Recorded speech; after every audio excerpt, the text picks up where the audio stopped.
الحمد لله رب العالمين والصلاة والسلام على خاتم الأنبياء والرسل محمد بن عبد الله الأمين وعلى آله وصحبه أجمعين أما بعد. حاضرین گرامی، اللہ تعالیٰ نے جب اس کائنات کو بنانے کا فیصلہ کیا اور اس کائنات کو بسانے کے لیے انسانوں کو بنانے کا اور ان کو پیدا کرنے کا فیصلہ کیا، اس وقت اللہ نے فرشتوں کو جمع کیا، انہیں خطاب کیا اور اللہ تعالیٰ نے فرمایا کہ ہم اس دنیا میں اپنا خلیفہ بنانا چاہتے ہیں. اعوذ باللہ من الشیطان الرجیم، بسم اللہ الرحمن الرحیم. وَإِذْ قَالَ رَبُّكَ لِلْمَلَائِكَةِ إِنِّي جَاعِلٌ فِي الْأَرْضِ خَلِيفَةً،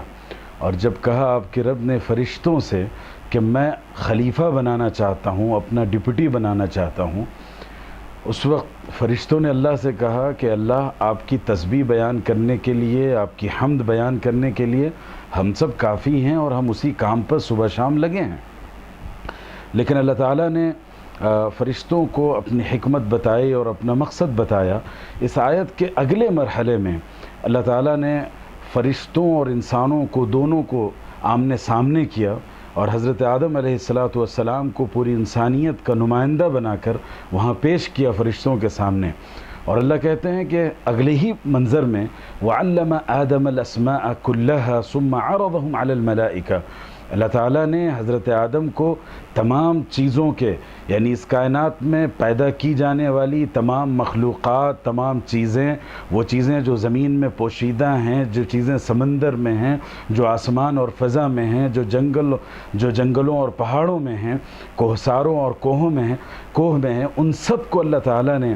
حضرت آدم، ان سب کا علم اللہ تعالیٰ نے حضرت آدم علیہ السلام کو دے دیا اور پھر ان کو فرشتوں کے سامنے پیش کیا. اس آیت کے ساتھ کچھ دیر کے لیے ایک تدبر کیجئے، غور و فکر کیجئے اور ایک چھوٹا سا پاز لیجئے کہ جب فرشتوں نے ایک سوال کیا کہ اللہ، ہم آپ کے انسانوں کو بنانے کی کیا ضرورت پڑ گئی، ہم آپ کی عبادت کرتے ہیں، تسبیح بیان کرتے ہیں، حمد بیان کرتے ہیں، تو اس کے بعد اللہ تعالیٰ نے فرشتوں کو جواب دینے کے لیے، ان کے سوال کو رسپونڈ کرنے کے لیے حضرت آدم کو علم دیا. تو یہاں دو تین باتیں ہمارے لیے سمجھنے کی ہیں. سب سے پہلی چیز یہ ہے کہ اللہ تعالیٰ کا جو خلیفہ بنے گا، جو اللہ کا ڈپٹی بنے گا اس دنیا میں، اس کا علم سے گہرا تعلق ہونا چاہیے، اس کا ایجوکیشن اور نالج سے گہرا تعلق ہونا چاہیے. اگر وہ جاہل ہے، ناخواندہ ہے، اس کے پاس علم نہیں ہے، تو پھر وہ شخص اللہ کی نیابت، اللہ کی خلافت اور اللہ کا ڈپٹی بننے کا حقدار نہیں ہے. دوسرا اہم نقطہ یہ ہے کہ دیکھیے، حضرت آدم سے انسانیت کا آغاز ہوتا ہے، تو گویا کہ انسانیت کی بنیاد، انسانیت کا امتیاز، انسانیت کے لیے وجہ افتخار جو چیز ہے وہ ہے علم. علم کے بغیر انسانیت کی تکمیل نہیں ہو سکتی، انسانوں کی صحیح تصویر کشی نہیں کی جا سکتی، ایک مکمل اور صحیح انسان نہیں بنایا جا سکتا. اسی لیے اللہ تعالیٰ نے جب آدم علیہ السلام کو بنانے کا فیصلہ کیا تو انہیں پیدا کیا، اور پیدا کرنے کے بعد پھر اللہ نے ان کو ساری کائنات کا علم عطا کیا. یہاں مفسرین نے لکھا ہے وَعَلَّمَ آدَمَ الْأَسْمَاءَ كُلَّهَا، اور آدم کو تمام چیزوں کے ناموں کو بتایا. تو یہاں دو چیزیں شامل ہیں، چیزوں کے نام بھی اور ان کی حیثیت اور کیفیت بھی، یعنی کہ نیمز بھی اور نیم کے ساتھ ساتھ ان کی ڈیفینیشن بھی. اگر سونا ہے، چاندی ہے، سائنس ہے، ٹیکنالوجی ہے، سائیکالوجی ہے، فزکس ہے، یہ تمام چیزوں کا علم حضرت آدم علیہ السلام کو عطا کیا گیا تھا. گویا کہ انسانیت کا وجود، انسانیت کا نمود دراصل علم سے وابستہ ہے. آگے بڑھیے. اللہ کے رسول حضرت آدم علیہ السلام کے بعد بہت سے پیغمبر بھیجے گئے، انبیاء بھیجے گئے کچھ خاص علاقوں میں، اور وہ سب علم لے کر آئے. ان سب کے ساتھ علم کی ایک سوغات، اللہ کی کتاب ساتھ ہوا کرتی تھی، یا پچھلی کتابوں کو وہ انہی کتابوں کے پابند رہے. پھر اس کے بعد جو آخری نبی آئے، آخری پیغمبر آقا جناب محمد رسول اللہ صلی اللہ علیہ وسلم، تو دیکھیے حضور صلی اللہ علیہ وسلم کو نبوت جب دی گئی اور جس آیت کے ذریعے سے آپ کے پاس نبوت کا پیغام بھیجا گیا، وہ سب سے پہلی وہی اور قرآن مجید کی سب سے پہلی آیت اللہ تعالیٰ نے فرمایا اقرأ بسم ربک الذی خلق، پڑھیے اپنے رب کے نام سے جس نے پیدا کیا۔ اور یہ 5 آیتیں ہیں جن میں جو سب سے پہلے نازل ہوئی اور جن کا تعلق براہ راست علم سے ہے اور علم کے وسائل سے ہے، علم کے ایڈ سے ہے۔ اب یہاں میں ایک سوال کرنا چاہوں گا اور ایک اہم نقطے کی طرف آپ کی نشاندہی کرنا چاہوں گا۔ غور کیجئے کہ رسول اللہ صلی اللہ علیہ وسلم کو مکہ میں جب نبی بنایا گیا، اس وقت مکہ کی، عرب ریجن کی اور پوری دنیا کی کیا صورتحال تھی؟ حضرت عیسیٰ علیہ السلام اور آپ صلی اللہ علیہ وسلم کے درمیان میں کم و بیش 550 سال کا وقفہ اور گیپ ہے۔ حضرت عیسیٰ جس شریعت کو لے کر آئے تھے اور حضرت عیسیٰ علیہ السلام جس شریعت کی تبلیغ کر رہے تھے، وہاں صورتحال یہ تھی کہ لوگوں نے اس 500 سال کے عرصے میں حضرت عیسیٰ کو اللہ کے رسول کے بجائے اللہ کا بیٹا بنا دیا تھا، نعوذ باللہ۔ اور پوری دنیا میں کفر تھا، شرک تھا، بتوں کی پرستش ہوتی تھی، اور دور کی بات کیا کی جائے، وہ مکہ مکرمہ، وہ کعبۃ اللہ جو اللہ کا سب سے پہلا گھر تھا اس کائنات میں اور جسے انبیاء نے تعمیر کیا تھا اور ہمیشہ انبیاء نے اس کی نگہبانی کی تھی، اس گھر میں 360 بت رکھ دیے گئے تھے اور اللہ کی عبادت کا کوئی وجود نہیں تھا، تو کفر تھا۔ اور آگے دیکھیے مکہ کے بارے میں آپ جانتے ہیں، وہاں بعض لوگوں میں رواج تھا کہ لڑکیوں کو قتل کر دیتے تھے، لڑکیوں کا خون کر دیتے تھے، بیٹیوں کو بے عزتی کا سر و سامان سمجھا جاتا تھا۔ پھر جو طاقتور ہوتا تھا وہ کمزور کو ہڑپ کر جاتا تھا، اس کے حقوق پر ڈاکہ ڈالتا تھا۔ اس طرح کی مجرمانہ اور ظالمانہ اور کافرانہ سماج تھا پوری دنیا میں، اور خاص طور پر اس مکہ اور عرب ریجن میں۔ ایسے موقع پر 550 سال کے بعد آسمان کا رشتہ زمین سے جوڑ رہا تھا وحی کے ذریعے سے، تو شاید اس وقت پہلی وحی یہ آتی کہ اے لوگوں کفر نہ کرو، اے لوگوں شرک نہ کرو، اے لوگوں ظلم نہ کرو، اے لوگوں مظلوموں کا حق نہ کھاؤ، اے لوگوں انسانیت کا احترام کرو، عورتوں کے بیٹیوں کو، عورتوں کو ان کا حق دو۔ لیکن اللہ تعالیٰ نے ان میں سے کسی موضوع کو ایڈریس نہیں کیا، کسی گناہ اور جرم کو ایڈریس نہیں کیا، بلکہ سب سے پہلی وحی میں اللہ تعالیٰ نے جس چیز کا حکم دیا اور ہیومینٹی کو، انسانیت کو جو سب سے پہلا میسج دیا وہ تھا اقرا، پڑھیے اپنے رب کے نام سے۔ کیا پیغام تھا اس کے پیچھے، کیا سیکرٹ تھا؟ یہ دراصل ہمارے اور آپ کے لیے اس میں سبق تھا اور ایک بہت اسٹرانگ میسج تھا کہ اس امت کے لیے اور اگلی آنے والی امتوں کے لیے آقا جناب محمد رسول اللہ صلی اللہ علیہ وسلم کے نبی بنائے جانے کے بعد سے قیامت تک کا جو پیریڈ ہے، اس میں انسانوں کی امامت ہو، قیادت ہو، اللہ کی خلافت ہو، ان تمام کاموں کے لیے، اور اس دنیا میں کسی بھی صالح اور تعمیری انقلاب اگر لانا چاہتے ہو تو اس کی ایک ہی شاہراہ ہے اور اس کا ایک ہی راستہ ہے، اور وہ ہے علم۔ گویا علم کو اگر تم اپناؤ گے، تعلیم سیکھنے سکھانے کا عمل تمہارے سماج میں، تمہارے معاشرے میں اگر رواج پائے گا، علم حاصل کرو گے، دنیا کے مختلف ملکوں میں جا کر علم حاصل کرو گے، علم و حکمت کی بات جہاں ملے اسے حاصل کرنے کی کوشش کرو گے، اور اس طرح تمہارے پاس ایک پڑھا لکھا، ایک تعلیم یافتہ سماج اگر تعمیر کر پاؤ گے تم، تو یہی سماج پوری انسانوں کی قیادت اور پوری انسانوں کی رہنمائی کا فریضہ انجام دے گا۔ اسی لیے اللہ تعالیٰ نے غالباً یہی حکمت رہی ہو کہ اللہ تعالیٰ نے اپنی پہلی وحی میں اور سب سے پہلے پیغام میں تعلیم کی طرف انسانیت کو متوجہ کیا۔ اس لیے مسلمانوں، تاریخ پر نگاہ ڈالیے۔ رسول اللہ صلی اللہ علیہ وسلم کے دور کے بعد جو خلفائے راشدین کا دور آیا، پھر اس کے بعد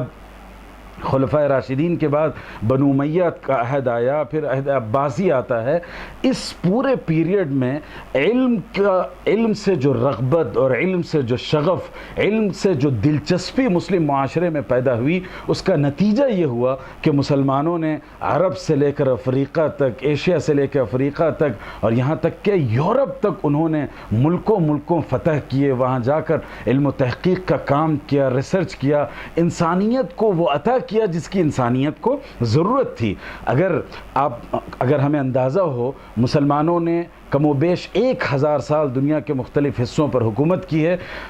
اس پیریڈ میں جو مسلمانوں کا بہت ہی گولڈن ایج کہلاتا ہے، جو گولڈن پیریڈ کہلاتا ہے، جبکہ یورپ میں جہالت تھی، تاریکی تھی، اور وہ لوگ علم سے بالکل دور تھے، اور بالکل باطل قسم کے تصورات اور بہت ہی جاہلانہ خیالات ان کے درمیان رچے ہوئے تھے. لوگوں میں تہذیب نہیں تھی، ثقافت نہیں تھی، کوئی کلچر نہیں تھا، سویلائزیشن نہیں تھا. اس وقت میں مسلمان دنیا کی سب سے متمدن اور سب سے زیادہ سویلائزڈ قوم تھی. اس کی بنیاد کیا تھی؟ اس کی بنیاد علم تھی. اور آپ کو بتاؤں کہ 1000 سے زیادہ انوویشن مسلمانوں نے پوری انسانی دنیا کو دیا. سائنس کے میدان میں، میڈیکل سائنس کے میدان میں، ایسٹرونومی کے میدان میں، فزکس کے میدان میں، جغرافیہ میں، اور نہ جانے کن کن فیلڈز میں مسلمانوں نے بہت ہی بنیادی اور بہت ہی اہم کارنامے انجام دیے، جس کی بنیاد پر آج کی سائنس یہاں تک پہنچی ہے. اگر وہ فاؤنڈیشن نہیں رکھا جاتا، اگر وہ انیشیل اسٹیج میں وہ سائنسی انکشافات اور ڈسکوریز نہ کی جاتی مسلمان سائنسدانوں کے ذریعے سے، تو ہم یہ دنیا آج سائنس کی اس ترقی کو نہیں پا سکتی تھی جہاں وہ پہنچی ہے. تو گویا کہ یہ جو ایک انقلاب تھا اور مسلمانوں نے پوری دنیا کو فتح کیا، اس کے پیچھے اصل میں جو راز ہے، جو پیغام اور میسج ہے، وہ اصل میں علم کی طاقت تھی. اسی طاقت نے مسلمانوں کو اتنا ان کے لیے پوری دنیا کا دائرہ وسیع کر رکھا تھا. لیکن جب سے مسلمانوں کا رشتہ علم سے کٹا، ایجوکیشن سے، نالج سے، وزڈم اور حکمت سے ان کا تعلق اور رشتہ ٹوٹ گیا، تو ہم بکھرتے گئے، رسوا ہوتے گئے. اور آج یہ صورتحال ہے کہ پوری دنیا کی اتنی یونیورسٹیز میں شاید ہی چند مسلم یونیورسٹیز ہوں جن کا اچھی 500 یونیورسٹیز میں نام آتا ہو. ترکی کی چند یونیورسٹیز ہیں جن کا نام آتا ہے. آج ہم دنیا میں صرف سروائیو کرنے کے لیے ہیں، ہم دنیا کو کچھ دینے کے موقف میں نہیں ہیں. ہمارے پاس یہ صلاحیت نہیں ہے کہ ہم سائنس اور ٹیکنالوجی میں وہ کردار ادا کر سکیں جو ہمارے اسلاف نے کیا تھا. تو آج جو ہمارے ساتھ رسوائی ہے، ذلت ہے، بے عزتی ہے اور بے توقیری ہے، اور دنیا میں مسلمانوں کے کنٹریبیوشن کا کوئی نام لینے والا نہیں ہے، اس کی بنیادی وجہ یہ رہی کہ ہم نے علم سے اپنا رشتہ توڑ دیا. ہم صرف دنیا کی چکا چوند، دنیا کی رونق اور چند پیسے جمع کرنے اور کچھ دنیا کی لذت حاصل کرنے میں لگ گئے، اور علم کے میدان کو ہم نے چھوڑ دیا. اس لیے ضرورت اس بات کی ہے کہ ہم علم کی طرف لوٹیں. اور رمضان مبارک کا یہ مہینہ جس میں قرآن مجید کی پہلی وحی نازل ہوئی تھی اور اس وحی کا تعلق علم سے تھا، تو گویا ہمیں رمضان کو ایجوکیشن کے لیے، نالج کے لیے سیلیبریٹ کرنا چاہیے، تعلیم سے اپنے رشتوں کو مضبوط کرنے کے لیے سیلیبریٹ کرنا چاہیے. یہ خود رمضان المبارک کا ایک اہم ترین پیغام اور میسج ہے. اب یہاں ایک دوسرا نقطہ اللہ تعالیٰ نے فرمایا کہ هل يستوي الذين يعلمون والذين لا يعلمون، کیا جن لوگوں کے پاس علم ہیں وہ برابر ہو سکتے ہیں ان لوگوں کے جن کے پاس علم نہیں ہے؟ گویا کہ اللہ کی نگاہ میں بھی جن کے پاس علم ہے، نالج ہے، وزڈم ہے، حکمت ہے، ان کا ایک خاص مقام و مرتبہ ہے، اور جو لوگ اس سے خالی ہیں تو اللہ کی نظر میں ان کا وہ مقام نہیں ہے. تو گویا دنیا کے اعتبار سے، تاریخی اعتبار سے، لاجک کے حوالے سے اور خود قرآن و حدیث کے حوالے سے اگر ہم دیکھیں تو علم کا ایک خاص مقام و مرتبہ ہے. مسلمانوں سے میں یہ کہنا چاہوں گا کہ قرآن مجید نے جتنا علم پر فوکس کیا ہے، دنیا کی کسی آسمانی کتاب کا یہ حصہ نہیں رہا. نہ بائبل میں ہے، نہ تورات میں ہے، نہ انجیل میں ہے، نہ صحف ابراہیم میں ہے، اور نہ ویداز میں اور نہ گیتا میں، دنیا کی کسی کتاب میں نہیں ہے. علم جو ورڈ ہے عربی زبان کا، اور یہ روٹ ورڈ ہے، اس سے علما، یعلمون، تعلمون، اعلم، نعلم، اس طرح کے بہت سے الفاظ اور وربس بنتے ہیں. آپ کو حیرت ہوگی 856 مرتبہ قرآن مجید میں علم کا یہ لفظ استعمال ہوا ہے، الگ الگ اسٹائل میں. اندازہ لگائیے کہ علم کی کتنی اہمیت ہے. آپ کو اس بات سے بھی حیرت ہوگی، قرآن میں 114 صورتیں ہیں، کوئی بھی ایک صورت قرآن مجید کی ایسی نہیں ہے جس میں ڈائریکٹ یا انڈائریکٹ علم کے حوالے سے گفتگو نہ کی گئی ہو. تو یہ اندازہ لگائیے کہ اسلام کی نظر میں اللہ کی نظر میں، آقا جناب محمد رسول اللہ صلی اللہ علیہ وسلم کی نظر میں علم کی کتنی اہمیت ہے کہ جب انسانیت کا آغاز ہوا، حضرت آدم کو بنایا گیا اور فرشتوں کی طرف سے ایک سوال کیا گیا، تو اس وقت بھی علم کو بنیاد بنا کر فرشتوں کو چیلنج کیا گیا، اور جب آخری نبی آقا جناب محمد رسول اللہ صلی اللہ علیہ وسلم بھیجے گئے، اس وقت بھی علم سے آغاز کیا گیا اور یہ پیغام دیا گیا کہ اگلے آنے والی انسانیت کے لیے انقلاب کی راہ، ترقی کی راہ، گروتھ اور ڈیولپمنٹ کا راستہ، لیڈرشپ کا راستہ علم کی گلیاروں سے گزر کر ہوگا، اس لیے ہمیں علم کو اپنانا ہے۔ اب یہاں ایک اہم نقطہ، دوسری اہم بات جو ہمیں جاننا چاہیے، اسلام نے علم کے حوالے سے کوئی بھید بھاؤ نہیں رکھا ہے، کسی تنگ نظری کا ثبوت نہیں دیا ہے۔ ہر وہ علم جس سے انسانیت کا نفع وابستہ ہو، اس کو حاصل کرنا ہماری ذمہ داری ہے۔ اور حضرت آدم کو جو علم دیا گیا تھا، وہ علم صرف نماز کا، روزے کا یا چند عبادتوں کا نہیں تھا، اس پوری کائنات کا تھا، سائنس کا تھا، ٹیکنالوجی کا تھا، جتنی ڈسکوریز قیامت تک ہوں گی ان سب کا حضرت آدم علیہ السلام کو عطا کیا گیا تھا۔ تو اسلام نے علم کے حوالے سے کوئی بھید بھاؤ نہیں کیا۔ آپ دیکھیں اللہ کے رسول صلی اللہ علیہ وسلم نے بہت سے صحابہ کو عبرانی لینگویج جو اس وقت کی یہودیوں کی، کرسچنز کی اور جوز کی زبان تھی، وہ سیکھنے کا حکم دیا، اور کئی صحابہ تھے، حضرت عائشہ رضی اللہ تعالیٰ عنہ کے بارے میں کہا جاتا ہے وہ بھی کئی زبانوں سے واقف تھی، انٹرنیشنل لینگویجز انہیں آتی تھی۔ تو دیکھیے علم کے معاملے میں اسلام نے کوئی بھید بھاؤ نہیں رکھا۔ ایک اور تاریخی واقعہ، اور جو اسلامی تاریخ کا سب سے قیمتی اور سنہرا واقعہ ہے، وہ بھی ہمارے سامنے ہے۔ غزوہ بدر کے موقع پر جب مکہ کے کچھ قیدی ہاتھ آئے اور ان کو اپنی جان چھڑانے کے لیے ان کے پاس کوئی پیسہ نہیں تھا یا کچھ دینے کے قابل نہیں تھے، اللہ کے رسول صلی اللہ علیہ وسلم نے ان کے لیے ان کی جان کا پروانہ یہ قرار دیا کہ ان میں جو پڑھے لکھے لوگ تھے، وہ مدینہ میں جو پہلی اسلامک اسٹیٹ قائم ہوئی تھی، اس کے افراد کو، اس کے بچوں کو، مرد و عورت کو پڑھنا لکھنا سکھا دیں۔ اور اس وقت ایجوکیشن نام تھا لکھنے کا اور پڑھنے کا، اسی کا نام تھا ایجوکیشن۔ اس وقت جتنی دنیا ترقی کر پائی تھی، اس کے اعتبار سے رائٹنگ اسکلز اور ریڈنگ اسکلز کا اصل میں نام تھا ایجوکیشن۔ تو اللہ کے رسول صلی اللہ علیہ وسلم نے صحابہ کو تعلیم دلائی، اور ان لوگوں سے جو دشمنان اسلام تھے، جو تلوار لے کر اسلام کو ختم کرنے کے لیے آئے تھے اور غیر مسلم تھے، گویا اسلام نے یہ بھی بھید بھاؤ نہیں رکھا کہ علم حاصل کرنے کے لیے اس کے ریسورسز کا مسلمان ہونا اور صحیح ہونا ضروری نہیں ہے، بلکہ علم کو، حکمت کی باتوں کو کہیں سے بھی حاصل کیا جا سکتا ہے۔ تو اتنی فراخ دلی اور اتنی وسعت قلبی اور کشادہ ظرفی کا ثبوت دیا ہے اسلام نے علم کے بارے میں۔ اب تیسری اہم بات یہ جاننی ہے کہ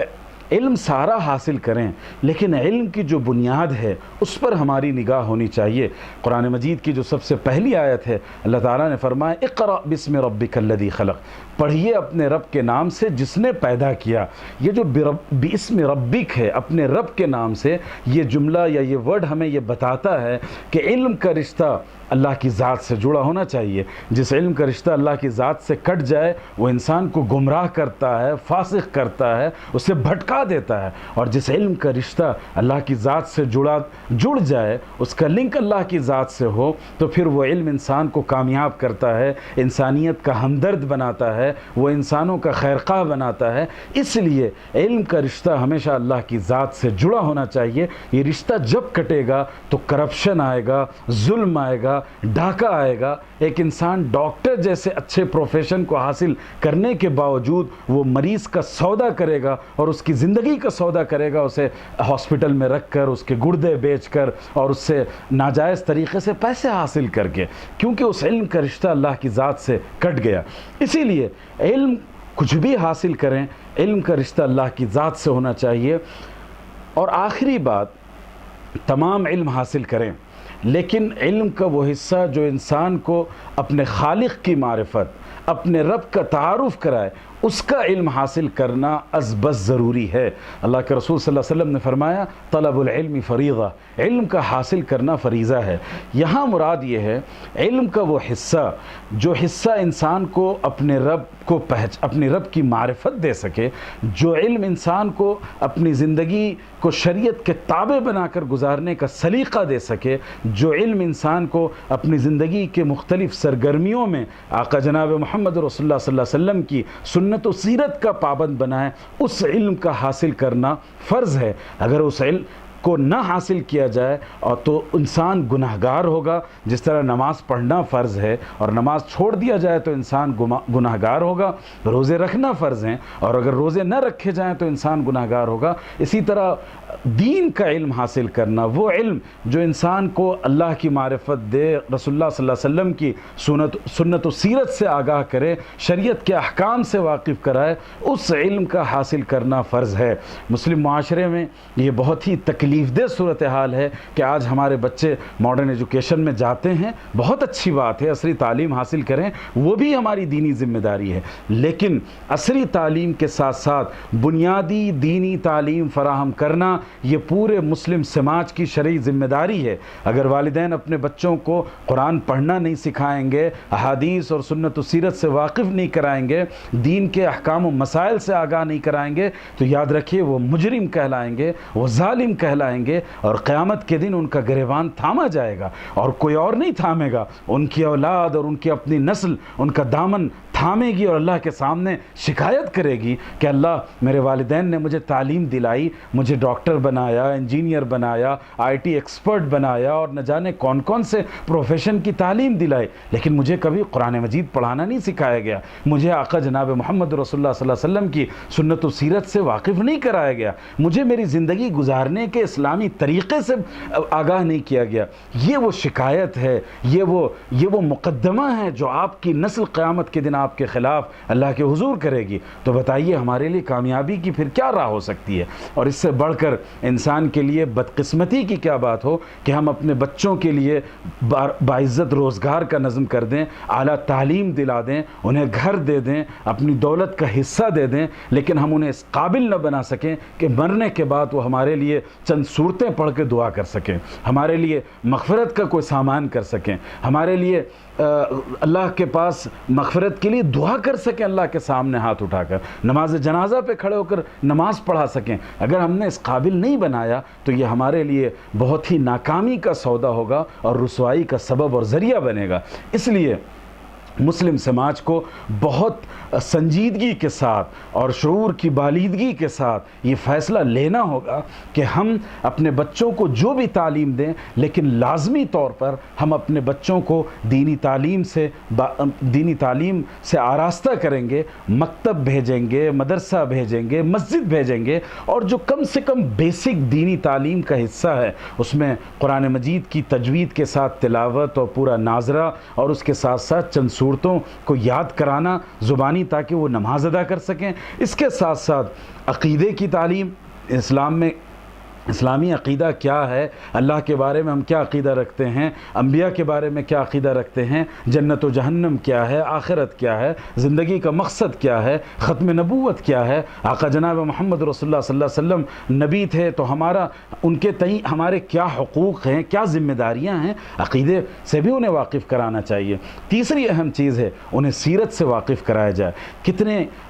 شرمندگی اور عار کی بات ہے کہ ہمارے بچے فلم سٹارز کے نام سے، ان کی بایوگرافی سے، ان کے کنٹریبیوشن سے واقف ہیں، لیکن انہیں خلفائے راشدین کا نام پتہ نہیں ہے، رسول اللہ صلی اللہ علیہ وسلم کی اولاد اطہار کا نام پتہ نہیں ہے، انہیں ازواج مطہرات اور امہات المومنین کے نام سے وہ واقف نہیں ہے۔ یہ عار کی بات ہے اس امت کے لیے، اور ان والدین کے لیے شرم سے ڈوب مرنے کی بات ہے کہ آپ نے ان کو زندگی کا شعور دیا، لیکن ان کا رشتہ آقا جناب محمد رسول اللہ صلی اللہ علیہ وسلم سے جیسا مضبوط ہونا چاہیے تھا، جیسا بنانا چاہیے تھا، آپ نے نہیں بنایا۔ تو سیرت بھی ہمارے بچوں کو پڑھانی چاہیے، اور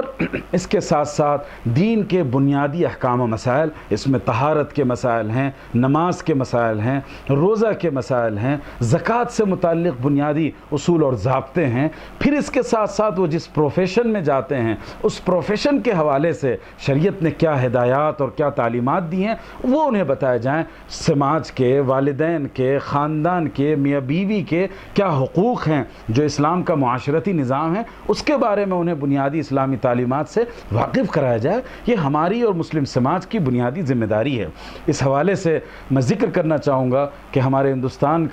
کی ایک ریاست ہے گجرات. یہ بہت قابل تقلید ریاست ہے. وہاں ان لوگوں نے ایک ایسا تعلیمی نظام ڈیولپ کیا ہے کہ ہر مسلمان بچہ صبح میں فجر کے ساتھ مکتب جاتا ہے, وہاں وہ قرآن مجید پڑھتا ہے اور یہ تمام سبجیکٹس اور مضامین انہیں پڑھائے جاتے ہیں. اور تمام تر اسکولوں کی ٹائمنگ صبح 10 بجے کے بعد سے ہوتی ہے تاکہ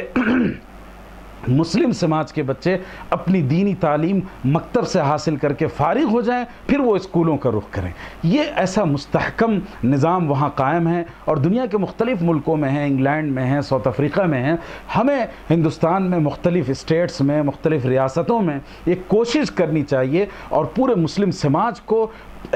آج یہ فیصلہ لینا چاہیے کہ ہمارے سماج کا کوئی بچہ دینی تعلیم اور بنیادی دینی تعلیم سے بے بہرا نہیں رہے گا. لڑکیوں کو بھی پڑھایا جائے اور لڑکوں کو بھی پڑھایا جائے, دونوں کو پڑھانا ہماری شرعی ذمہ داری ہے. اس کے ساتھ ساتھ ایک آخری بات, جس طرح ہم اپنے خاندان میں چاہتے ہیں کہ ڈاکٹر ہو, انجینئر ہو یا مختلف پروفیشن سے وابستہ افراد ہوں, ہماری یہ آرزو ہو کہ اللہ تعالیٰ نے ہمیں اگر ایک سے زائد اولاد دی ہو تو ایک بچہ ہم اللہ کے لیے اور دینی تعلیم کے لیے وقف کریں گے, اور وہ بچہ انشاءاللہ آپ کی عزت اور آپ کی سرخروئی کا ذریعہ بنے گا. آپ اپنے بچوں کے بارے میں طے کریں کہ ہمارا ایک بچہ کم سے کم قرآن مجید کا حافظ بنے, اللہ کی کتاب اس کے سینے میں محفوظ ہو. یہ کتاب اس بچے کو عزت کے اس مقام اور بلندی تک پہنچائے گی جس کا اندازہ کرنا ہمارے لیے ممکن نہیں ہے, دنیا میں بھی اور آخرت میں بھی. اور والدین کے لیے آخرت میں شفاعت کا ذریعہ بنے گا. کئی رشتہ داروں کو شفاعت کا حق اللہ تعالیٰ نے حافظوں کو دے رکھا ہے. شفاعت کا حق اللہ نے کچھ خاص لوگوں کو اللہ نے ان کے لیے خاص رکھا ہے. آیت الکرسی میں اللہ نے خود یہ کہا, اللہ کے سامنے کون شفاعت کر سکتا ہے, کس کی یہ جرأت ہے کہ کسی کے حق میں شفاعت کرے سوائے ان لوگوں کے جنہیں اللہ نے شفاعت کا حق دیا ہے. تو انبیاء کو شفاعت کا حق حاصل ہے اور دوسرے لوگوں کو. ان میں خاص طور پر رسول اللہ صلی اللہ علیہ وسلم نے حافظ قرآن کے بارے میں فرمایا کہ وہ شفاعت کا حق اللہ تعالیٰ نے اسے دیا ہے اور وہ قیامت کے دن کرے گا, اپنے ماں باپ کی شفاعت کرائے گا. تو یہ کتنے بڑے نصیب کی بات ہے کہ دنیا میں بچے کو آپ حافظ بنائیں. چند سال کا عرصہ اس کے لیے درکار ہوتا ہے, 3 سال 2 سے 3 سال کا عرصہ چاہیے. آپ اپنے بچے کو حافظ قرآن بنائیں اور اس کے ساتھ ساتھ اللہ توفیق دے تو عالم بنائیے, علوم اسلامی کا ایکسپرٹ بنائیے, اسپیشلسٹ بنائیے, متخصص بنائیے, تاکہ یہ بچہ آقا جناب محمد رسول اللہ صلی اللہ علیہ وسلم کی تعلیم کو لے کر دنیا کے سامنے جائے, اسلام کی دعوت کا فریضہ انجام دے سکے, اسلام کے خلاف اٹھنے والے اعتراضات کا ڈیفنس کر سکے اور اس کا جواب دے سکے. یہ ہماری بنیادی ضرورت ہے, اس کی طرف ہمیں توجہ دینا چاہیے. تو سب سے پہلی چیز, پورے مسلم معاشرے میں تعلیم کا رجحان بڑھایا جائے, ہر گھر سے بچے پڑھنے کے لیے جائیں. اور دوسری بات, شریعت نے تعلیم کے معاملے میں کسی بھید بھاؤ کا ثبوت نہیں دیا ہے, بلکہ تمام تر علم جو انسانیت کے لیے نفع بخش ہو اس کو شریعت نے پسند کیا ہے, اس کی حوصلہ افزائی کی ہے. نمبر 3, علم کا, تعلیم کا تعلق اور ایجوکیشن کا پورا سسٹم اللہ کی ذات سے جڑا ہو, اللہ قرآن اور حدیث کی سے ہم آہنگ ہو اور سیرت و سنت سے اس کو جوڑ دیا جائے, تاکہ ان بچوں کے اندر وہ کسی پروفیشن میں جائیں انسانی اقدار ہو, ہیومن ویلیوز ہوں, انسانیت کا درد ہو. اور چوتھی بات یہ ہے کہ ہم اپنے بچوں کو کم سے کم جو بنیادی دینی تعلیم کی ریکوائرمنٹ ہے, جس کا سیکھنا فرض ہے, وہ ہم ان بچوں کو سکھائیں, اس میں کوئی کوتاہی برتی نہ جائے. اس کے لیے جواب دہ انفرادی طور پر والدین بھی ہوں گے اور اجتماعی طور پر پورا مسلم سماج ہوگا. اور آخری بات کہ ہم میں سے ہر گھر میں والدین اور پیرنٹس اور گارجینس یہ فیصلہ کریں کہ ہمارے کچھ بچے اگر دوسرے پروفیشنز اور دوسرے